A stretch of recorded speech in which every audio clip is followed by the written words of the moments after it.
મોદીના નેતૃત્વમાં રાજ્યમાં થયેલા ઔદ્યોગિક વિકાસના કારણે શહેરો આર્થિક ગતિવિધિના મોટા કેન્દ્ર બની રહ્યા છે।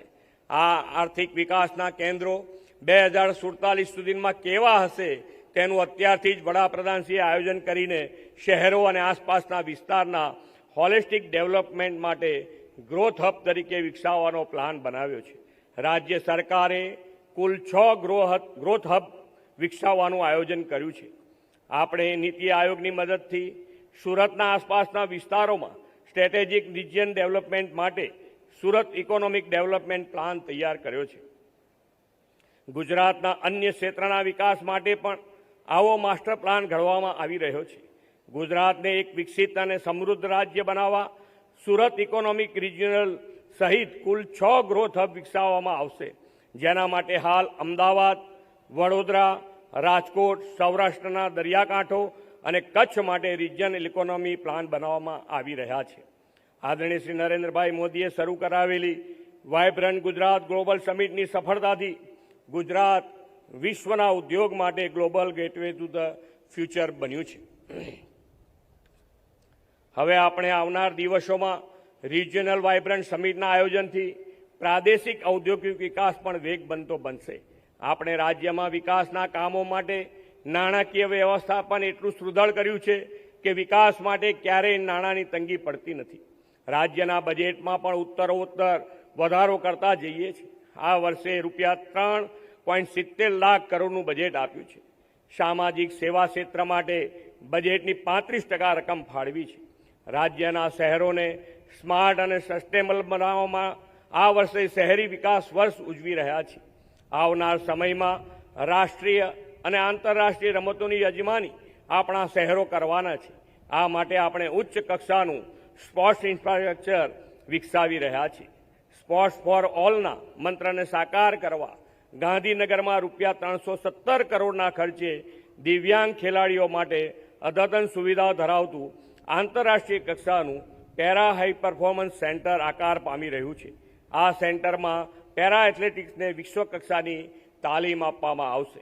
શ્રી નરેન્દ્રભાઈ મોદીએ ગુજરાતમાં કૃષિ, ઉદ્યોગ અને સેવા ક્ષેત્રનું સંતુલન જાળવીને ગુજરાતના બહુમુખી આર્થિક વિકાસ કર્યો છે। આ વિકાસના પાયામાં મજબૂત કાયદો અને વ્યવસ્થા છે।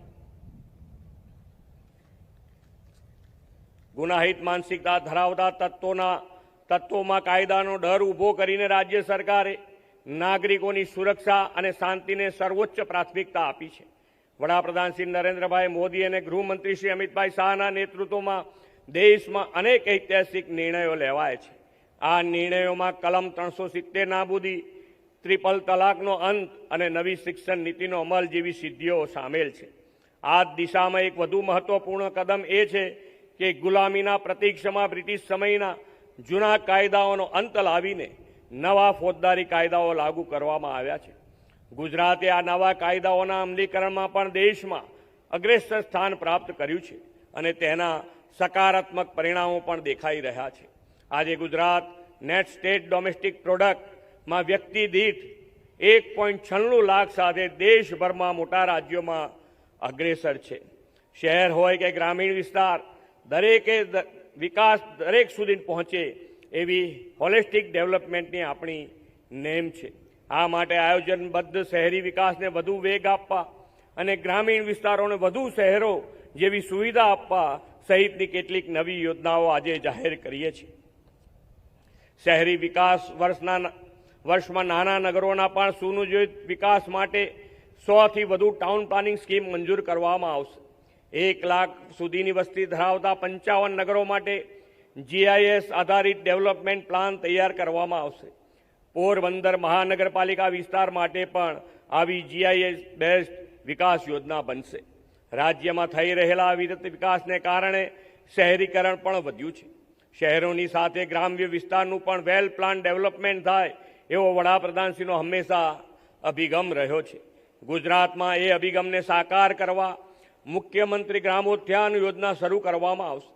તાલુકા મુખ્ય મથક હોય, નગરપાલિકામાં ભળી ન હોય એવી ગ્રામ પંચાયતોના સર્વાંગી વિકાસ માટે ₹100 કરોડના પ્રાવધાન સાથે 5 વર્ષ માટે આ યોજના શરૂ કરી રહ્યા છે।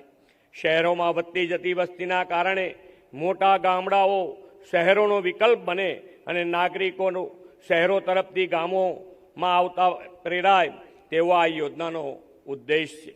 સસ્ટેનેબલ ડેવલપમેન્ટને લગતા અને માળખાગત સુવિધાઓને સ્પર્શતા કામોનો આ યોજનામાં સમાવેશ કરાશે. આપણું ગુજરાત 1960માં મુંબઈ રાજ્યથી અલગ રાજ્ય તરીકે અસ્તિત્વમાં આવ્યું અને વિકાસની યાત્રાનો પ્રારંભ થયો. વડાપ્રધાન શ્રી નરેન્દ્રભાઈ મોદીના નેતૃત્વ અને માર્ગદર્શનમાં ગુજરાતની એક વિકાસ યાત્રાને 21મી સદીમાં નવી દિશા, નવી ઉર્જા અને નવો વેગ મળ્યો છે. ગુજરાત દેશનું ગ્રોથ એન્જિન બન્યું અને સ્વર્ણિમ સંકલ્પો સાકાર થયા છે. ગૌરવવંતા ગુજરાતની સ્થાપનાના 75 વર્ષ 2035માં પૂર્ણ થાય ત્યાં સુધીમાં સર્વાંગી વિકાસ અને લોકાભિમુખ વહીવટનો નવો આયામ આપણે સિદ્ધ કરવો છે. આ માટે એજન્ડા 2035 આપણે લાવી રહ્યા છીએ. આ એજન્ડા સમૃદ્ધ રાજ્ય, સમર્થ નાગરિકના નિર્માણ માટે સક્ષમ ફ્રેમવર્ક પૂરું પાડશે. વડાપ્રધાનશ્રીએ વિકસિત ભારતનું જે લક્ષ્ય આપ્યું છે તેના આધાર પર વિકસિત ગુજરાત 2047ના વિઝનને સાકાર કરવા માટે આ agenda 2035 whole of the government અભિગમ સાથે દિશાસૂચક બનશે. આ ફ્રેમવર્કમાં રાજ્યવ્યાપી આંતર માળખાકીય સુવિધાઓનું સુદૃઢીકરણ, નાગરિકોને સામાજિક અને આર્થિક રીતે સશક્ત કરવા, આર્થિક અને શૈક્ષણિક ક્ષેત્રે ઇનોવેશન આધારિત વિકાસ માટેની ઇકોસિસ્ટમ તૈયાર કરવી, નવી ઉભરતી ટેકનોલોજીનો ઉપયોગ માટે યુવા વર્ગને તૈયાર કરવા સહિતના પાસાઓને આવરી લેવામાં આવશે. આજે 79માં સ્વાતંત્ર્ય દિવસે આપણે ઉજવી રહ્યા છીએ ત્યારે 2047માં દેશ આઝાદીની શતાબ્દી ઉજવે ત્યાં સુધીમાં વિકસિત ભારત 2047નું તેમજ આત્મનિર્ભર અને ઉન્નત ભારતનું વિઝન વડાપ્રધાનશ્રીએ આપ્યું છે.